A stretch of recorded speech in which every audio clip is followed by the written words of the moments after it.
The Fur Country by Jules Verne. Part 1, Chapter 1. A Soirée at Fort Reliance. On the evening of the 17th March, 1859, Captain Craventy gave a fête at Fort Reliance. Our readers must not at once imagine a grand entertainment, such as a court ball, or a musical soirée, with a fine orchestra. Captain Craventy's reception was a very simple affair, yet he had spared no pains to give it éclat. In fact, under the auspices of Corporal Joliffe, the large room on the ground floor was completely transformed. The rough walls, constructed of roughly hewn trunks of trees, piled up horizontally, were still visible, it is true, but their nakedness was disguised by arms and armour borrowed from the arsenal of the fort, and by an English tent at each corner of the room. 2 lamps, suspended by chains like chandeliers, and provided with tin reflectors, relieved the gloomy appearance of the blackened beams of the ceiling, and sufficiently illuminated the misty atmosphere of the room. The narrow windows, some of them mere loopholes, were so encrusted with hoar-frost that it was impossible to look through them, but 2 or 3 pieces of red bunting, tastily arranged about them, challenged the admiration of all who entered. The floor, of rough joists of wood laid parallel with each other, had been carefully swept by Corporal Joliffe. No sofas, chairs, or other modern furniture impeded the free circulation of the guests. Wooden benches, half fixed against the walls, huge blocks of wood cut with the axe, and 2 tables with clumsy legs, were all the appliances of luxury the saloon could boast of. But the partition wall, with a narrow door leading into the next room, was decorated in a style alike costly and picturesque. From the beams hung magnificent furs, admirably arranged, the equal of which could not be seen in the more favoured regions of Regent Street or the prospective Nevsky. It seemed as if the whole fauna of the ice-bound north were here represented by their finest skins. The eye wandered from the furs of wolves, grey bears, polar bears, otters, wolverines, beavers, muskrats, water polecats, ermines, and silver foxes, and above this display was an inscription in brilliantly coloured and artistically shaped cardboard, the motto of the world-famous Hudson's Bay Company, Propel Cutem. "Really, Corporal Joliffe, you have surpassed yourself," said Captain Craventy to his subordinate. "I think I have," replied the corporal, "but honour to whom honour is due. Mrs Joliffe deserves part of your commendation. She assisted me in everything." "A wonderful woman, Corporal." "Her equal is not to be found, Captain." An immense brick and earthenware stove occupied the centre of the room, with a huge iron pipe passing from it through the ceiling, and conducting the dense black smoke into the outer air. This stove contained a roaring fire, constantly fed with fresh shovelfuls of coal by the stoker, an old soldier specially appointed to the service. Now and then a gust of wind drove back a volume of smoke into the room, dimming the brightness of the lamps, and adding fresh blackness to the beams of the ceiling, whilst tongues of flames shot forth from the stove. But the guests of Fort Reliance thought little of this slight inconvenience. The stove warmed them, and they could not pay too dearly for its cheering heat, so terribly cold was it outside in the cutting north wind. The storm could be heard raging without. The snow fell fast, becoming rapidly solid and coating the already frosted window-panes with fresh ice. The whistling wind made its way through the cracks and chinks of the doors and windows, and occasionally the rattling noise drowned every other sound. Presently an awful silence ensued. Nature seemed to be taking a breath. But suddenly the squall recommenced with terrific fury. The house was shaken to its foundations, the planks cracked, the beams groaned. A stranger, less accustomed than the habitués of the fort to the war of the elements, would have asked if the end of the world were come. But, with two exceptions, Captain Craventy's guests troubled themselves little about the weather, and if they had been outside they would have felt no more fear than the stormy petrels disporting themselves in the midst of the tempest. Two only of the assembled company did not belong to the ordinary society of the neighbourhood. Two women, who we shall introduce when we have enumerated Captain Craventy's other guests. These were Lieutenant Jasper Hobson, Sergeant Long, Corporal Joliffe, and his bright, active Canadian wife, a certain Mac Nab and his wife, both Scotch, John Rae, married to an Indian woman of the country, and some 60 soldiers or employees of the Hudson's Bay Company. The neighbouring forts also furnished their contingent of guests, for in these remote lands people look upon each other as neighbours, although their homes may be 100 miles apart. A good many employees or traders came from Fort Providence or Fort Resolution, of the Great Slave Lake district, and even from Fort Chippeway and Fort Liard further south. A rare break like this in the monotony of their secluded lives, in these Hyperborean regions, was joyfully welcomed by all the exiles, and even a few Indian chiefs, about a dozen, had accepted Captain Craventy's invitation. They were not, however, accompanied by their wives, the luckless squaws being still looked upon as little better than slaves. The presence of these natives is accounted for by the fact that they are in constant intercourse with the traders, and supply the greater number of furs which pass through the hands of the Hudson's Bay Company, in exchange for other commodities. They are mostly Chippewa Indians, well-grown men with hardy constitutions. Their complexions are of the peculiar reddish-black colour, always ascribed in Europe to the evil spirits of fairyland. They wear very picturesque cloaks of skins and mantles of fur, with a head-dress of eagle's feathers spread out like a lady's fan, and quivering with every motion of their thick black hair. Such was the company to whom the captain was doing the honours of Fort Reliance. There was no dancing for want of music, but the buffet admirably supplied the want of the hired musicians of the European balls. On the table rose a pyramidal pudding made by Mrs Joliffe's own hands. It was an immense truncated cone, composed of flour, fat, reindeer venison, and musk beef. The eggs, milk, and citron prescribed in recipe books were, it is true, wanting, but their absence was atoned for by its huge proportions. Mrs Joliffe served out slice after slice with liberal hands, yet there remained enough and to spare. Piles of sandwiches also figured on the table, in which ship biscuits took the place of thin slices of English bread and butter, and dainty morsels of corned beef that of the ham, and stuffed veal of the old world.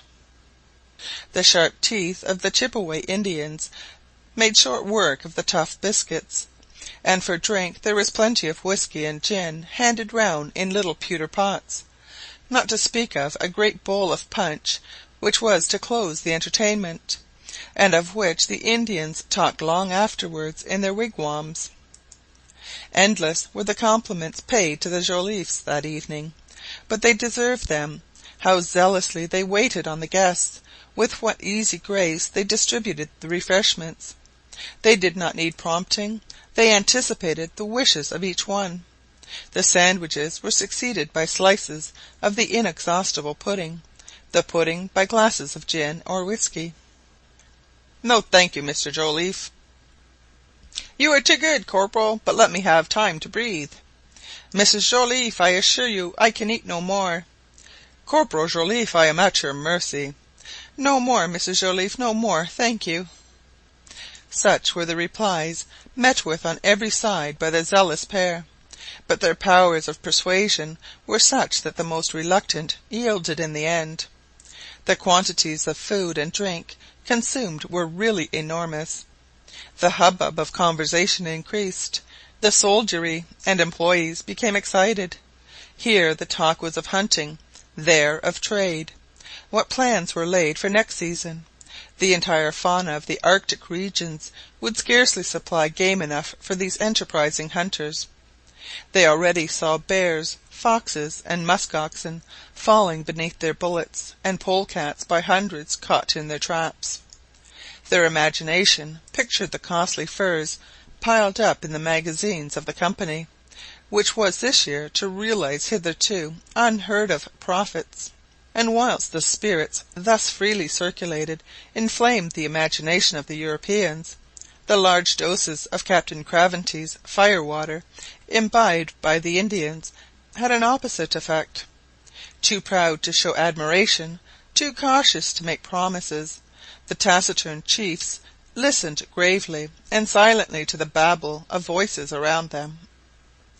The captain enjoying the hurly-burly, and pleased to see the poor people brought back as it were to the civilized world, enjoying themselves so thoroughly, was here, there, and everywhere answering all inquiries about the fête with the words, "Ask Joliffe, ask Joliffe."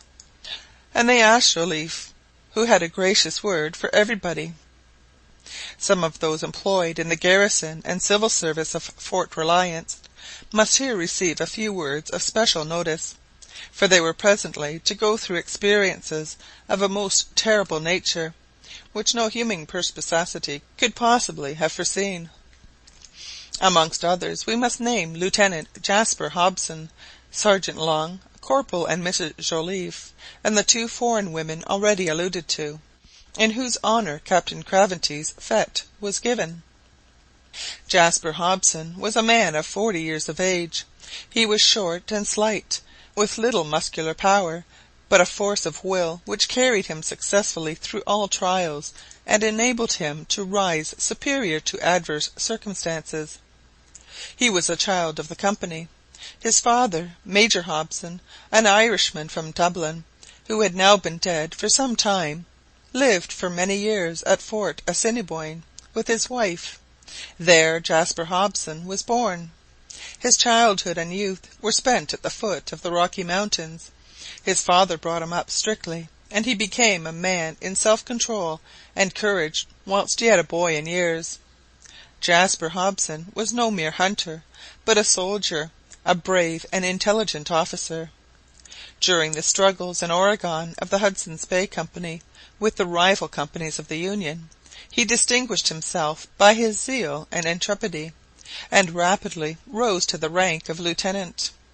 His well-known merit led to his appointment to the command of an expedition to the north, the aim of which was to explore the northern shores of the Great Bear Lake, and to found a fort on the confines of the American continent. Jasper Hobson was to set out on his journey early in April. If the lieutenant was the type of good officer, Sergeant Long was that of a good soldier. He was a man of 50 years of age, with a rough beard that looked as if it were made of cocoa-nut fibre, constitutionally brave, and disposed to obey rather than to command.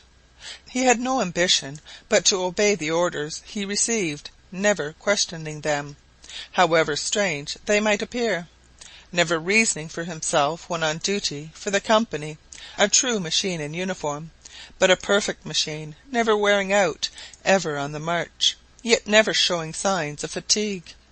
Perhaps Sergeant Long was rather hard upon his men, as he was upon himself. He would not tolerate the slightest infraction of discipline, and mercilessly ordered men into confinement for the slightest neglect, while he himself had never been reprimanded. In a word, he was a man born to obey, and this self-annihilation suited his passive temperament.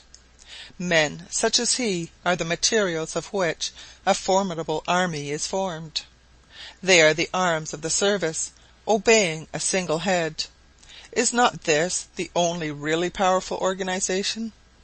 The two types of fabulous mythology, Briareus with 100 arms, and Hydra with 100 heads, well represented the two kinds of armies, and in a conflict between them which would be victorious? Briareus without a doubt. We have already made acquaintance with Corporal Joliffe. He was the busy bee of the party, but it was pleasant to hear him humming.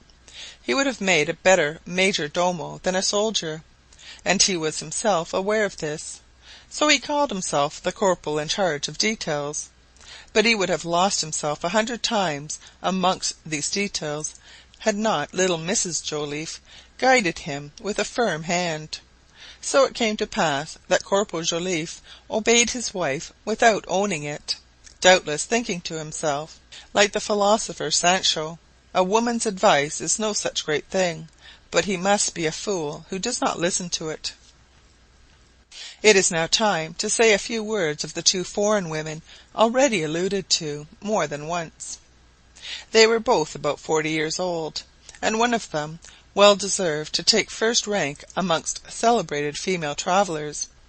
The name of Paulina Barnett, the rival of Pfeiffer's Tinnis and Hamaris of Hull, has been several times honourably mentioned at the meetings of the Royal Geographical Society. In her journeys up the Brahmaputra as far as the mountains of Tibet, crossed an unknown corner of New Holland, from Swan Bay to the Gulf of Carpentaria, Paulina Barnett had given proof of the qualities of a great traveller. She had been a widow for 15 years, and her passion for travelling had led her constantly to explore new lands. She was tall, and her face, framed in long braids of hair, already touched with white, was full of energy. She was near-sighted, and a double eyeglass rested on her long straight nose, with its mobile nostrils. We must confess that her walk was somewhat masculine, and her whole appearance was suggestive of moral power rather than of female grace.